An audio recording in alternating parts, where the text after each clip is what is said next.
السلام عليكم ورحمة الله.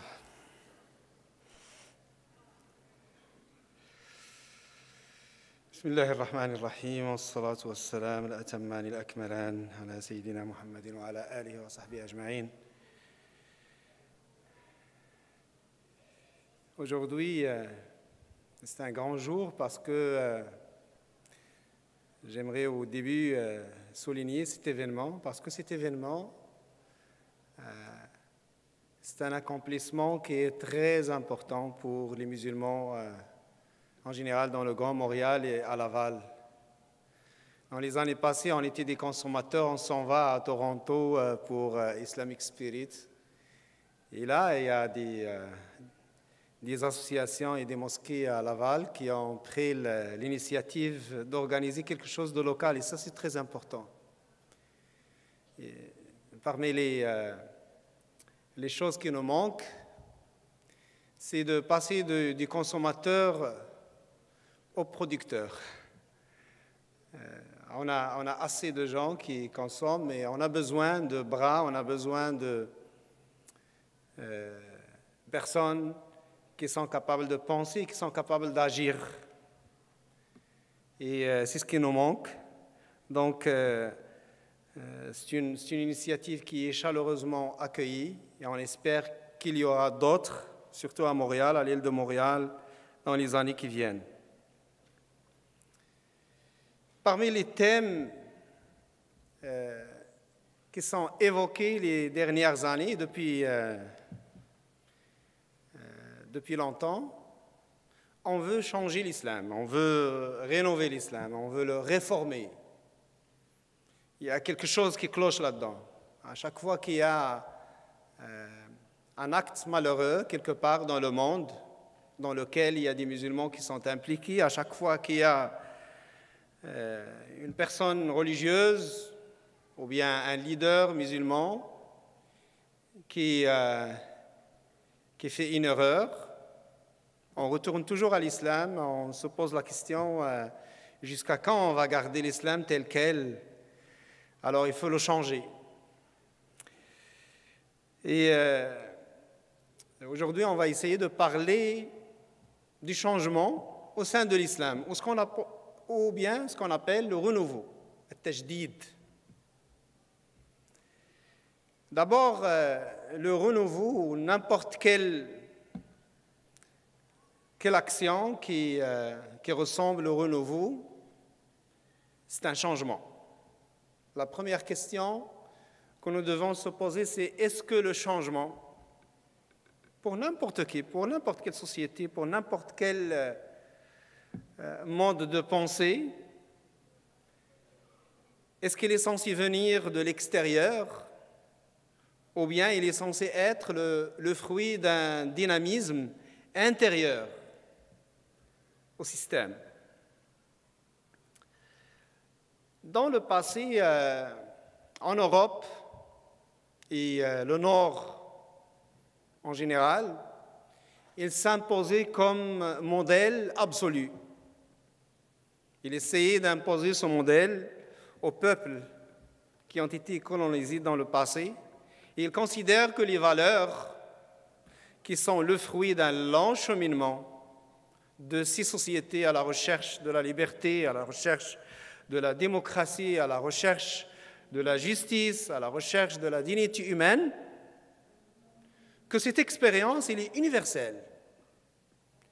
Et telle qu'elle, dans son dynamisme historique, on est censé l'appliquer sur des peuples en Afrique, en Asie, en Amérique latine, pour que ces peuples se libèrent. On doit libérer ces peuples. Et parmi ces peuples, les musulmans. Grâce à ces valeurs universelles, absolues, on veut libérer le musulman de sa religion archaïque. C'est ça les prétentions. Mais dernièrement, et depuis quelques années, ce mode de pensée, il a été complètement dépassé. On ne peut calquer une expérience humaine d'une société sur une autre société. Chaque expérience humaine Elle a sûrement des leçons à apprendre. Chaque effort humain à la recherche des valeurs dont on a parlé, la justice, la liberté, la dignité humaine, elle est censée être prise en considération par n'importe qui veut aspirer à ces valeurs-là. Donc, on ne parle pas de l'enfermement, mais on parle de la contextualisation. On parle du fait qu'on ne peut aider quelqu'un tant qu'il n'a pas une volonté d'aider soi-même. Donc, tant qu'il n'a pas, ou bien qu'il ne déploie pas un effort pour se changer de l'intérieur. On est toujours, vous savez, on est toujours attiré par les changements qui viennent de l'extérieur. Mais les changements qui viennent de l'extérieur, en général, ils sont superficiels, ils sont passagers et ils ne sont pas toujours pertinents. Et ils ne répondent pas toujours aux besoins des gens qu'on veut changer, ou bien de la société qu'on veut changer, ou bien de l'appareil, ou bien du système notionnel qu'on veut changer.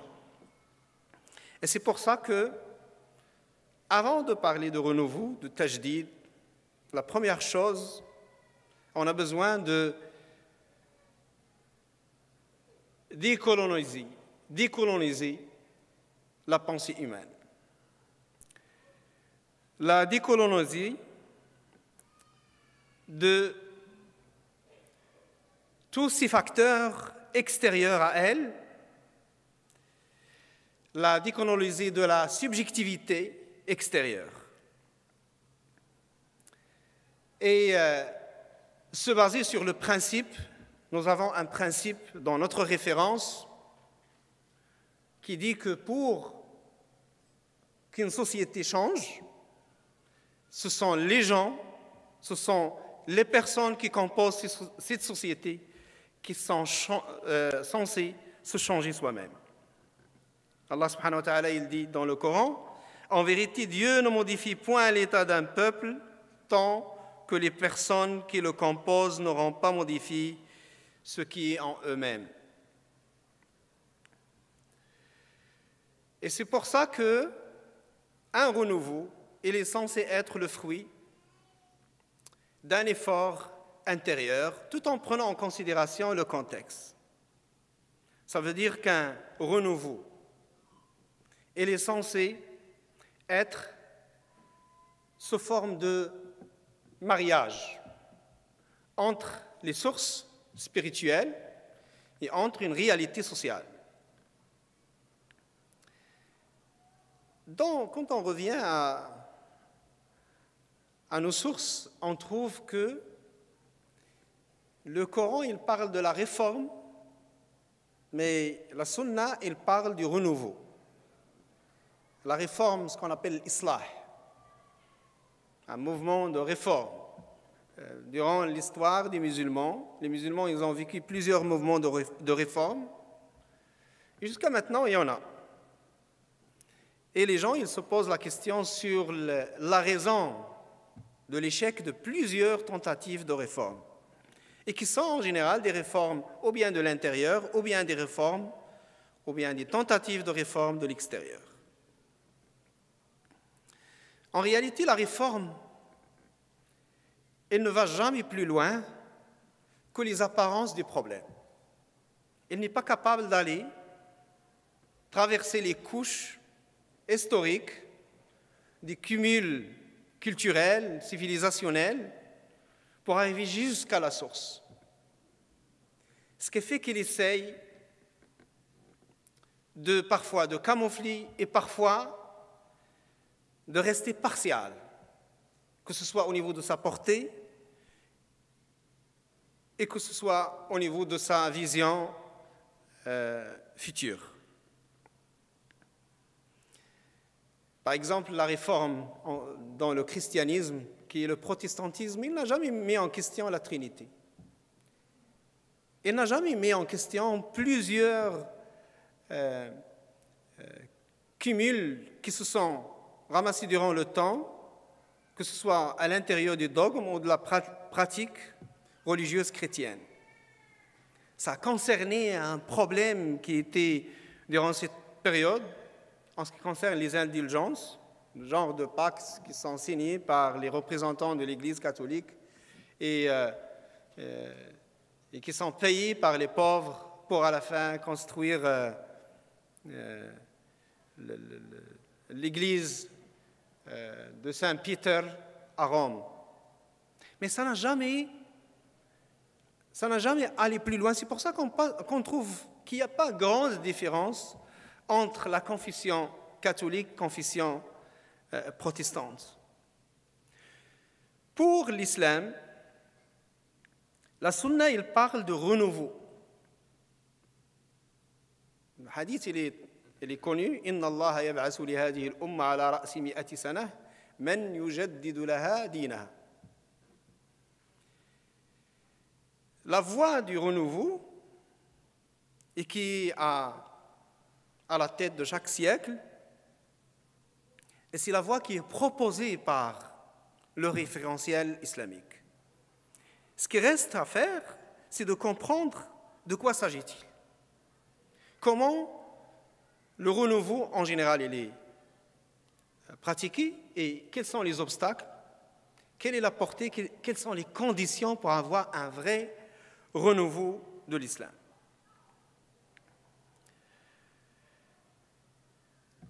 Ce que nous oublions en général, si vous remarquez, si on retourne dans plusieurs conférences ou bien des écrits des penseurs musulmans durant les 30 dernières années qui parlaient de renouveau, on parle du renouveau du din, religion entre parenthèses, mode de vie, ainsi de suite. Mais c'est rare qu'on parle de renouveau de foi. Pourtant, la sunna qui parle du renouveau, il parle du renouveau du din, mais il parle également du renouveau au niveau de la profondeur spirituelle des personnes. Ce qui fait que les deux, ils sont étroitement liés. On ne peut avoir de renouveau du din, de la religion, sans avoir un renouveau de la foi. Et c'est pour ça que les prétentions de réformer intégralement ou pas l'islam, et les prétentions de faire un renouveau de l'islam en utilisant des appareils épistémologiques, en général issus de l'extérieur, et sans avoir d'expérience personnelle d'abord, spirituelle, elle reste très limitée, elle reste partielle. Elle ne va pas plus loin que la production de quelques idées, parfois un projet, mais qu'on n'est pas capable à mettre en œuvre. Parmi les obstacles essentiels devant le renouveau, donc, d'abord il y a l'héritage, un lourd héritage que nous avons.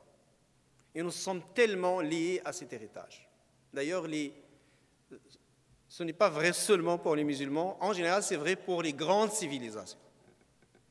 Il y a plusieurs grandes civilisations que l'humanité a vues, et les peuples appartenant à cette grande civilisation, ils ont toujours du mal à se débarrasser, mais à composer plutôt avec cet héritage. On parle par exemple de la civilisation perse, civilisation indienne, les civilisations chinoises, ainsi de suite. Et on parle de la civilisation musulmane, qui était une grande civilisation qui a marqué la terre, qui a changé le courant de l'histoire.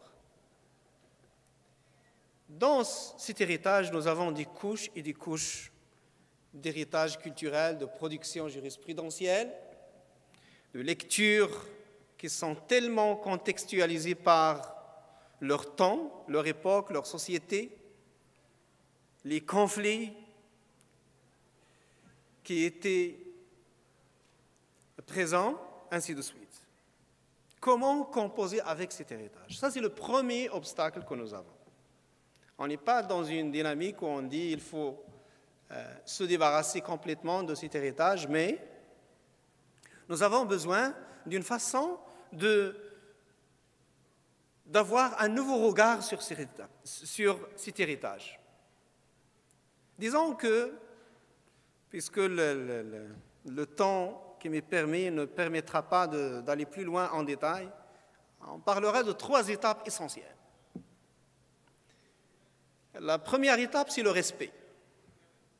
Notre relation avec ce que nous avons hérité de notre histoire, il faut qu'on soit en paix avec cette histoire. Il faut qu'on l'accepte telle qu'elle. Et mieux encore, il faut qu'on la respecte. Il faut qu'on respecte les hommes et les femmes qui ont produit tout ce cumul d'avis jurisprudentiels, de visions, de philosophie, d'art, culture, ainsi de suite. C'est très important. C'est pour ça que les voix qui appellent à se débarrasser de tout ce qu'on a hérité, à reprendre à zéro, elles restent non pertinentes. Le respect est d'être en paix avec notre histoire. C'est très important d'abord juste pour l'estime de soi. Quand on est coupé de ses racines, défroqué de son appartenance, on n'est pas capable de s'en aller plus loin. On n'est pas capable d'avoir un élan vers l'avenir. La deuxième étape, c'est la réutilisation, qui va rester partielle. Pourquoi? Parce que dans cet héritage, il y a plusieurs avis, plusieurs choses qui ont été produites qui sont toujours valables. Alors pourquoi on va déployer un effort là-dedans? Par exemple, pour parler des règles de prière, des règles d'ablution, comment faire le pèlerinage, en général tout ce qui est adoration dans l'islam et qui est au cœur de la pratique purement spirituelle de l'islam. On n'a pas besoin de... L'effort, il est censé s'en aller ailleurs, dans des domaines qui représentaient des lacunes, même durant notre histoire. Et la troisième étape, c'est de surpasser l'héritage. On doit avoir le courage de dire que ce que l'imam Shafi'i, par exemple, a produit, avec tout l'amour qu'on a pour ce grand imam, avec tout le respect qu'on a, il y a des parties là-dedans probablement qui sont plus valables pour notre temps. L'imam Ibn Taymiyyah, ce qu'il a dit, probablement n'est plus valable, n'est plus valide, ne sert plus à grand-chose dans notre époque. Parce que l'islam, il est plus grand que les hommes et les femmes qui ont essayé d'interpréter, durant différentes périodes de l'histoire, les textes sacrés. L'islam est toujours plus grand. Et l'islam, s'il n'y avait pas quelqu'un qui s'appelle l'imam Shafi'i, s'il n'y avait pas quelqu'un qui s'appelle l'imam Ibn Taymiyyah, s'il n'y avait pas quelqu'un qui s'appelle telle personne ou telle personne, on a donné des exemples de grands savants très bien respectés et vénérés par nous tous, mais sans ces personnes, l'islam serait toujours là. Il serait toujours une grande religion. Ce n'est pas l'islam qui a besoin de ces hommes pour qu'il reste, pour qu'il continue son message. Mais c'est nous qui avons besoin de l'islam. Et il est complètement indépendant des personnes, il est complètement indépendant des interprétations et des pratiques historiques. Et c'est ce courage dont on a besoin durant notre époque pour pouvoir aller de l'avant dans le renouveau. Sauf que ça nous amène à parler du deuxième obstacle. Ce n'est pas n'importe qui peut surpasser cet héritage. Et là, le deuxième obstacle, c'est ce que je vais appeler l'analphabétisme spirituel. Vous voulez renouveler l'islam? Je veux voir, est-ce que vous êtes dans la première rangée de la prière de Subh. Est-ce que vous lisez le Coran? Est-ce que vous vivez une expérience spirituelle profonde? Est-ce que vous vous sentez dans la proximité de Dieu ou non? Parce que si vous passez votre temps dans l'oubli de votre Seigneur, si vous passez votre temps loin de vivre d'abord l'islam en vous-même, oui, vous pouvez contribuer avec quelque chose. Et d'ailleurs, c'est très important qu'on soit inclusif avant de demander à l'autre qu'il soit inclusif entre nous. Il faut qu'on soit inclusif.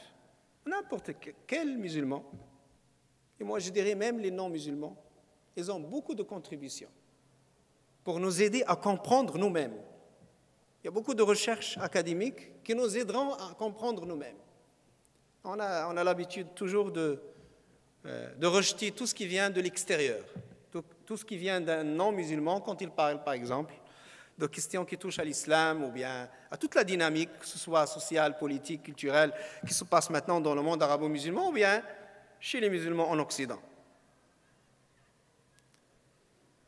Mais il faut qu'on soit inclusif. Donc, n'importe quel effort, il est le bienvenu. Mais si on veut avoir un renouveau qui est pertinent, qui a une longue portée vers l'avenir, qui embrasse les besoins de la société dans laquelle nous vivons, qui se rejoint avec les efforts humains des autres avec lesquels nous partageons la vie dans cette société, la première chose, nous avons besoin de cette probité,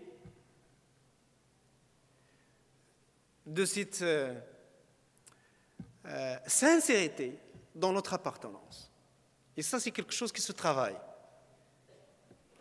Et ce n'est pas le sujet de cette présentation. Le troisième obstacle, après l'analphabétisme spirituel dont j'ai parlé, c'est l'analphabétisme linguistique, tout simplement. Alors, on remarque également, toujours en parlant de la réforme et du renouveau de l'islam, il y a des gens qui ont la prétention, ils disent, bon, voilà, moi je vais prendre le Coran, puis je vais prendre la traduction de Hamidullah vers le français, puis voilà, je vais faire l'ijtihad. Vous n'êtes pas en train de faire l'ijtihad en se basant sur le Coran. Vous êtes en train de faire une lecture dans une interprétation humaine. C'est pour ça c'est un appel pour nos amis, les frères et sœurs qui ont embrassé l'islam, qui ne sont pas d'origine arabe, d'aller apprendre l'arabe. Pourquoi? On ne vous demande pas de devenir des Arabes, ni des Marocains, ni de porter des djellabas, ni rien du tout. Mais vous voulez être expert dans un domaine, essayez de contrôler les outils épistémologiques sur lesquels il se base ce domaine. Vous voulez faire la médecine? Allez apprendre la médecine, pas chez des charlatans, mais dans la faculté de médecine. Vous voulez devenir un islamologue et produire quelque chose qui représente l'islam de nouveau à l'humanité, donner une nouvelle explication, interprétation, il faut aller se ressourcer au niveau des connaissances. Et il faut combattre l'analphabétisme linguistique. Il faut apprendre la langue arabe. Et non pas la langue arabe des journaux et des sites web modernes, mais la langue arabe lors de la révélation, pour être capable de questionner le texte, pour être capable de faire sortir les significations, essayer de les marier avec un contexte social, culturel, très complexe dans lequel nous vivons. Et enfin, je parle du dernier obstacle, c'est l'ignorance du contexte. On veut trouver une solution magique, une formule qui est valable en Europe, en Amérique, dans le monde arabo-musulman, en Chine, en Inde, pour l'islam. ça ne peut pas marcher, tout simplement. C'est très important de comprendre le contexte. Et c'est pour ça que malheureusement, chez nous, dans nos rangs, on trouve toujours des musulmans au Canada, aux États-Unis, qui posent une question de fatwa et parfois qui est très complexe, vers un savant qui se trouve dans un pays lointain. Parmi je me rappelle, une fois j'avais lu un musulman américain aux États-Unis qui pose la question à un mufti quelque part dans un pays arabe ou musulman que je ne veux pas nommer. Et probablement ce cheikh, il n'a jamais mis les pieds aux États-Unis. Il ne comprend même pas comment ça marche la société américaine, ni le système politique américain. Il n'arrive même pas à concevoir comment les musulmans aux États-Unis vivent par rapport à la vie qu'ils ont dans leur pays. La question était, est-ce que, de point de vue islamique, j'ai le droit de demander la citoyenneté américaine, étant donné que ça se peut que je sois appelé pour faire partie de l'armée américaine, ainsi de suite. Et bien sûr, la réponse du cheikh était que c'est haram dans notre religion de devenir américain parce que l'Amérique, c'est l'ennemi des musulmans, puis ça va t'amener à l'obligation de faire partie de l'armée américaine, puis ça va t'amener à attaquer des pays musulmans, ainsi de suite. Ce qu'il ignorait, ce cheikh, c'est que son pays, durant cette période où il a répondu à la question, il attaquait un autre pays musulman. Le fait de bien connaître son contexte est l'une des clés. Le fait d'ignorer la société dans laquelle on vit, on essaye de se téléporter ailleurs, dans une autre société, ou bien parfois dans une autre société, dans une autre époque, pour répondre à des questions que nous vivons du jour au jour, est un obstacle essentiel. Et c'est pour ça qu'on est appelé d'abord à comprendre notre besoin. Quand on dit notre besoin, pas seulement le besoin restreint des musulmans, le besoin de l'humanité, le besoin de notre société. Parce que l'islam, mes chers frères et sœurs, n'a jamais été un message sectaire, n'a jamais été un message pour un groupe d'individus qui s'appellent les musulmans. L'islam, c'était toujours un message libérateur pour l'humain. Donc, s'il n'est pas capable d'aller embrasser la souffrance humaine, s'il n'est pas capable d'aller chercher le besoin de la société en termes de liberté, de justice, de dignité humaine, ainsi de suite, on est vraiment loin de l'esprit de cette religion. Je vais m'arrêter ici pour donner l'occasion à l'auditoire d'échanger sur le thème. J'ai beaucoup d'autres points que je peux en parler, mais je préfère aller vers une dynamique d'échange parce que ça va être plus, Inch'Allah, plus riche. On a encore le temps, donc vous avez encore 15 minutes de parole, voilà. Et puis on va vous réserver encore une autre 15 minutes pour les échanges. Donc vous pouvez continuer, s'il vous plaît. Merci.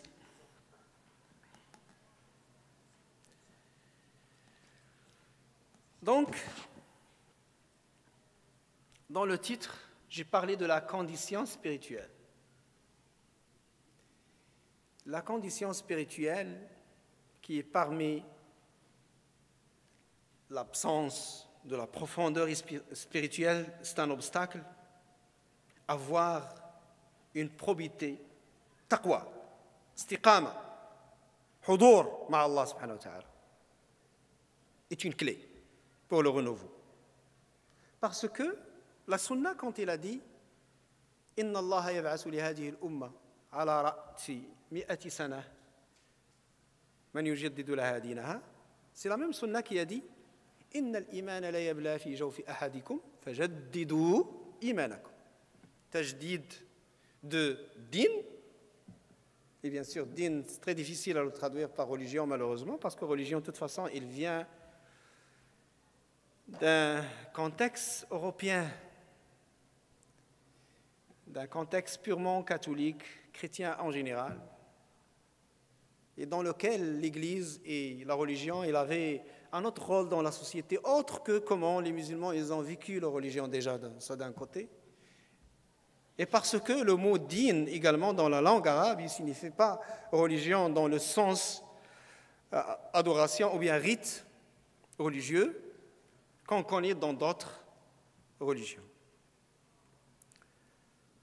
Et donc, tajdid din, nous avons également jaddidu imanakum, tajdid al-iman, renouveau de la foi. Les deux, ils sont en relation. Parce que Allah subhanahu wa ta'ala, il dit « Inna Allah la yughayyiru ma biqawmin hatta yughayyiru ma bi anfusihim » Si on veut changer notre société, notre contexte,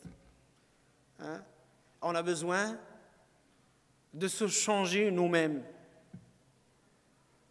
Le prophète, il dit « Ala wa inna fi al-jasadi mudratun idha saluhat saluha al-jasadu kulluh ala wa hiya al-qalb » Tu veux que ton esprit, est-ce que tu es sûr que ta production, ton interprétation, quand tu vas commencer à lire les textes, lire dans le sens interprété, les textes sacrés, est-ce que tu es sûr que ta vision, elle est pure? Elle n'est pas obscurcie par un besoin matériel, par une appartenance idéologique, par un service envers une autre force qui t'oblige à faire ça. Pour qu'on ait cette interprétation qui est désattachée, qui ne tombe pas dans un conflit d'intérêts, nous avons besoin de cette profondeur, parce que c'est la seule protection que nous avons. Pourquoi je dis c'est la seule protection? Il y a dans notre héritage des parties qui ont toujours été comme... On essaye de les protéger. On dit, je donne un exemple. On dit, il ne faut pas qu'on touche les finalités de la loi, maqasid sharia par exemple. Ça c'est absolu. Pourtant, c'est une production humaine. Si on parle maintenant des musulmans, durant notre époque, puis on a toujours besoin de l'imam Shatibi, un grand savant, vénéré, aimé et respecté. Si on a toujours besoin, durant notre époque, qu'on attend à ce que l'imam Shatibi nous trouve les finalités de la loi, on a un grand problème. Oui, mais est-ce que, la question qui se pose maintenant, où est-ce qu'on va aller, jusqu'où on va aller? Ça va permettre à tout le monde de dire ce qu'il veut sur l'islam, ainsi de suite, ça va dévier la religion. Oui, toujours possible. La seule protection, c'est la proximité avec Dieu subhanahu wa ta'ala. Parce que même si on essaye de protéger, on n'est plus dans un monde où on peut protéger un corpus de connaissances. Le monde, il est tellement ouvert, et les gens, même dans leur relation avec le fait religieux, l'appartenance religieuse, ils sont dans une dynamique plus individualiste maintenant, qu'on n'est plus capable de contrôler, on n'a plus des institutions qui contrôlent le corpus de connaissances durant notre époque. Et c'est pour ça, et ça c'est un phénomène, vous avez entendu du Cheikh Google? Ça s'appelle Cheikh Google, quelqu'un qui veut une réponse pour une question religieuse, il va sur Google. Il fait une requête de recherche, ça lui donne quelques pages. À la fin, il se trouve avec 5 ou 6 avis, s'il est chanceux, parce que ça se peut qu'il se trouve avec plus. Puis il va choisir un, sans prendre en considération l'appartenance à une école de jurisprudence traditionnelle telle qu'on les connaît, les 4 écoles sunnites, ou bien les 2 ou 3 écoles chiites, ainsi de suite. Il va choisir, puis à la fin, il va suivre ce qui va très bien avec son intérêt personnel. Et même dans la relation avec les chouyours, avec les personnalités religieuses. C'est un phénomène qu'on vit également ici à Montréal, c'est pas très loin. On a trouvé une déformation, par exemple, dans le fœtus, puis le mari il cherche un avis religieux. Il va aller voir le premier cheikh, il va noter ce qu'il lui a dit, puis le jour après, il va aller voir un deuxième cheikh dans la deuxième mosquée, qui est juste quelques rues plus loin, qui va lui donner un autre avis. Puis à la fin, il va ramasser 3-4 avis, il va en choisir un. C'est ce qu'on appelle de unchurched people. C'est une notion qui vient de la sociologie américaine et qui parle d'un phénomène de personnes dans la société américaine qui sont chrétiens mais qui ne sont pas reliés à une église bien définie. Et les chrétiens. Mais s'ils trouvent que le prêtre il fait des mauvaises prêches, il ne viendra plus à son église. Il est capable de le critiquer. Dans le passé, ce n'était pas possible. On ne peut pas critiquer un prêtre, surtout dans le catholicisme, parce que c'est en lien avec Jésus. Mais là, on est dans une époque où l'individualisme il est très fort, puis on le critique. La prochaine fois, je vais aller dans l'église de côté, ainsi de suite. Ce phénomène se trouve également en islam. Aujourd'hui, je suis derrière ce récitateur, mais j'ai remarqué qu'il a un point de vue politique discordant avec ma façon de voir. Je ne viendrai plus prier avec lui. Je n'entendrai plus les prêches de tel imam. J'irai chez quelqu'un d'autre. Alors, on n'est plus capable de dire aux gens, c'est comme ça que vous devez vivre votre spiritualité. La seule protection, est-ce qu'on est sincère ou non? Est-ce qu'on est proche ou non? Est-ce qu'on est sur un cheminement? Si on n'est pas proche, est-ce qu'on est sur un cheminement qui nous approche de Dieu ou non? Et on va juger l'effort de telle personne ou tel penseur. Vous savez, durant notre époque, il y a beaucoup de personnes qui ont écrit des gros livres sur l'islam. Mais la nation musulmane ne lit pas ces livres. Ça ne les intéresse pas parce qu'ils n'ont pas vu la sincérité chez ces gens. Je ne veux pas nommer. Pourtant, ce qu'ils écrivent dans ces livres, il y a pas mal d'idées qui sont très intéressantes. Beaucoup de penseurs musulmans qui vivent dans le monde arabo-musulman ou bien en Europe ou ailleurs, mais ils sont rejetés. Puis parfois, eux-mêmes, ils n'arrivent pas à comprendre pourquoi cette umma ignorante, il ne veut pas nous comprendre. Parce que mon frère, tu n'as pas de position dans la mosquée. Tu viens prier avec nous, on va faire confiance à toi. On va te faire confiance si tu viens prier avec moi. Si je vois que tu es sincère, je te mets en épreuve, puis tu réussis l'épreuve. Là, je vais voir que tu es vraiment ce que tu es en train de produire, c'est quelque chose de pertinent. Mais si tu es en train de juste composer les idées, de faire sortir une nouvelle production de pensée, mais tu es désattaché ou bien de la réalité, de la souffrance quotidienne des musulmans, ou bien tu es détaché de la réalité spirituelle, je ne vais pas te faire confiance tout simplement. Et c'est ce qui se passe. Je suis en train de décrire un phénomène et non pas de donner des jugements. Donc, si on veut faire un renouveau, on a besoin d'une probité profonde, clarté, transparence, gouvernance, des attachements, des intérêts. Et ça, c'est très important.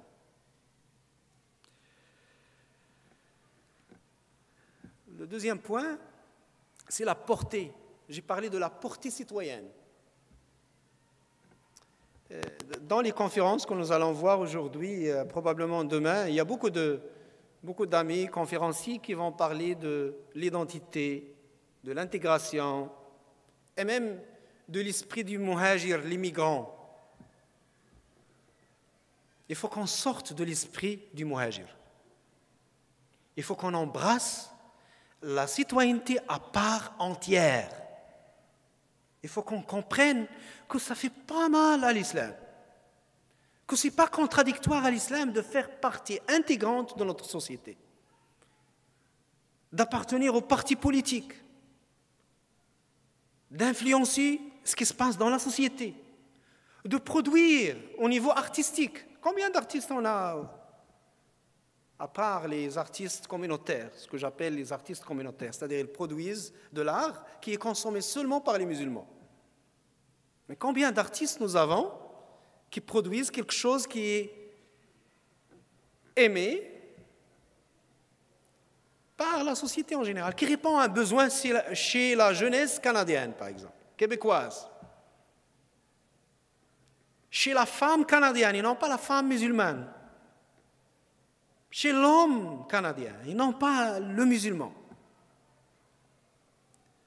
Ça, c'est parmi les apparences d'un genre de décadence que nous devons et nous allons, Inch'Allah, surpasser pour embrasser toute notre existence à part entière. Quand je dis à part entière, c'est d'avoir une citoyenneté qui est active. Au lieu qu'on soit du sujet d'une politique qui est définie par les autres, il faut qu'on soit un élément de création de cette politique, de design des lois et des règles qui gèrent la société, sans s'imposer. Pourquoi sans s'imposer? On ne parle pas dans une dynamique d'islam politique. C'est-à-dire, nous, les musulmans, nous devons avoir une force qui pousse les autres à nous respecter. Ça vient d'une façon qui est naturelle. Moi, je parle de participer dans la société telle qu'elle. Et bien sûr, tout en gardant son intégrité. Il n'y a personne qui va te forcer à faire quelque chose qui est contre ta croyance. Si tu as la prédisposition à te dévier, tu vas dévier. Mais si tu es solide, on revient encore à la probité, si tu es solide de l'intérieur, tu es capable de partager ton effort, de partager ta vision, sans les imposer aux autres et sans avoir d'agenda politique purement communautaire. Ça fait sortir l'islam de la vision communautaire enfermée vers un islam qui embrasse les besoins de l'humanité. Vous savez, il y a quelques jours, je vais terminer avec ça. J'avais vu un monsieur, c'est un gourou indien, c'est un hindouiste. Il est fier de sa religion, il n'a jamais caché ça. Mais il organise des rencontres qui sont ouvertes, de sagesse. L'auditoire, il est vraiment très diversifié. Il y a des chrétiens, il y a même des musulmans. Puis il y a des hindouistes. Il n'y a personne qui a peur qu'il va perdre sa foi. Et dans sa parole, il embrasse le besoin de l'humanité. Nous avons besoin, chers frères et sœurs, parce que je vois que l'auditoire, la majorité, c'est des musulmans, ou si je ne dis pas 100%, nous avons besoin de voix de musulmans qui embrassent cet horizon, qui sont capables de parler aux gens. On n'a plus le langage pour parler aux gens. Qui sont capables de toucher la souffrance humaine. Proposer des pistes, pas imposer, proposer, partager. Proposer des pistes à l'humanité, à une humanité qui est assoiffée de spiritualité, qui a perdu une grande partie de la ligne qui la relie à son Seigneur, à son essence comme humain, parce que l'essence de l'humain, c'est d'être attaché à Dieu. Et parfois, sans qu'on le sache, sans qu'on le veuille, on désattache de plus en plus les gens de Dieu. أقول قولي هذا وأستغفر الله لي ولكم فاستغفروه والسلام عليكم ورحمة الله